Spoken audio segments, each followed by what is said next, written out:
LED CD ஸ்கிரீனை பெருசா வச்சிட்டீங்கன்னா நாங்க அவர் சிரிப்பதை உட்காந்து பார்த்து கொண்டு இருப்போம். கரெக்ட் தான். ஆனா வச்சுட்டாங்கன்னு வச்சுக்கோங்க, அப்படி என்ன சொல்லுவாங்க, சார் எல்இடி ஸ்கிரீன் ஓடவே இல்லை சார், அது அப்படி நிக்குது, ஸ்டக் ஆகி நிக்குதுமாங்க.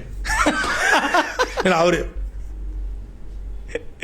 தட்டி தட்டி பார்ப்பாங்க, பழைய டிவி அடிக்கிற மாதிரி கோரிக்கை. அவன் ஆபரேட்டர் வந்து ஓடிட்டு தான் இருக்கு, பிளேயர்ல தான் வச்சுக்க, ஆபரேட்டர் காசு வேண்டிய திமுக அரை மணி நேரமா பாக்குறோம், அரை மணி நேரம் பாக்குறீங்க, அப்படியே இருக்கு. 3 மணி நேரமா நான் பாத்துக்கிட்டு இருக்கிறேன். காலை 9:30 மணி இருந்து பாத்துட்டு இருக்க 12:30 மணி வரைக்கும் அசையாம ஆடாம அப்படியே இருக்குது. ஃப்ரீஸ் ஆகி உட்காந்துருக்குது. மற்றவங்க எல்லாம் மூவ் ஆகுறது மட்டும் தெரியுது, இங்க முதலமைச்சர் மூவ் ஆகுறது மட்டும் தெரிய மாட்டேங்குது.